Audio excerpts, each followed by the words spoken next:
Assalamualaikum warahmatullahi wabarakatuh.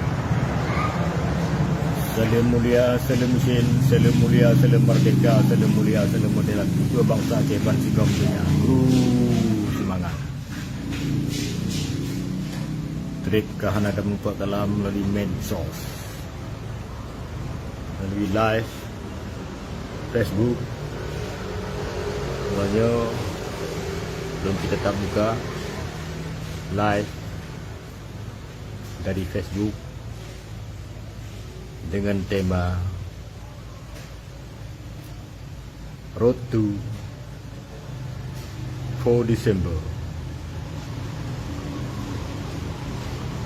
Langkah menuju 4 Desember 2020.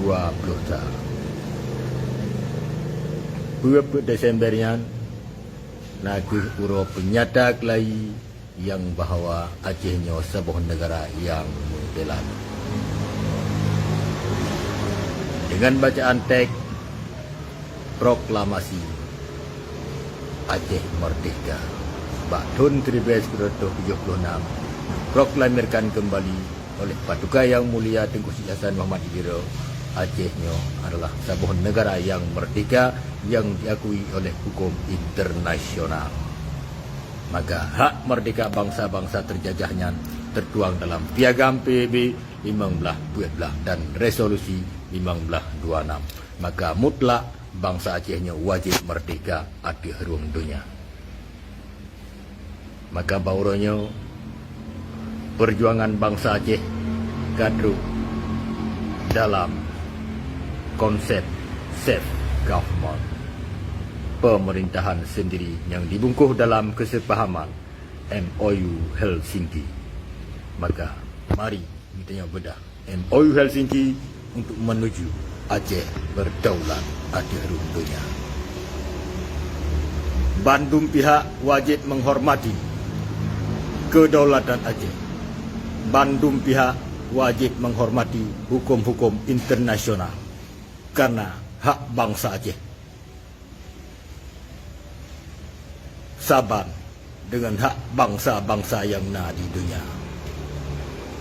Maka bangsa Aceh wajib merdeka di ruang dunia sesuai dengan hukum internasional tentang hak merdeka bangsa-bangsa terjajah.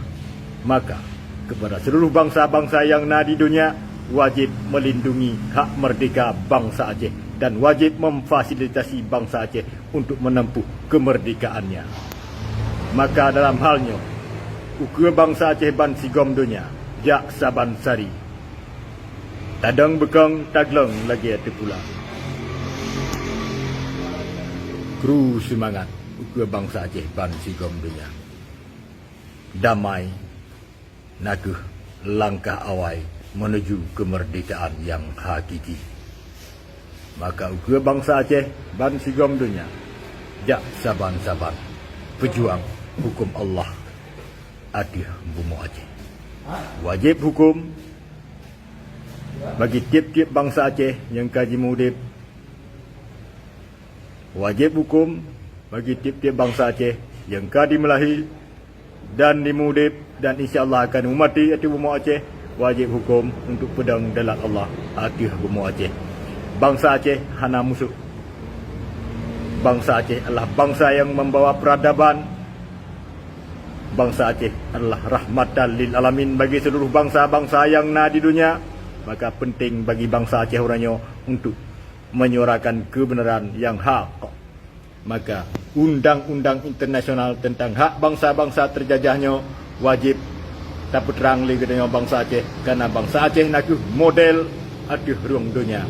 Maka urangnya bangsa Aceh isimiki yang jero untuk kemaslahatan gedanya udip di dunia bernegara saban setara lagi negara-negara yang na di dunia karena hak dasar gedanya yang melekat pada tubuh gedanya, yang melekat pada darah gedanya, yang melekat pada tanah gedanya nak hak darah, hak daulat, hak merdeka dan hak usi penjajah bagi bangsa gedanya. Maka hana sabuh bangsa api yang dijajah gedanya apabila bangsa Acehnya ka mensabuh lagi hajat pada gua yang mulia Tengku Syed Hasan Muhammad Ditiro musabohnya dalam kalimah la ilaha illallah Muhammadar Rasulullah. Nyoke hukum Allah yang wajib tudang dalam negara Aceh. Karena undang-undang dasar negara Aceh awaikan kalahi segalamna lahi undang-undang Republik Indonesia. Undang-undang dasar negara Aceh 16 hena Al-Quran hadis.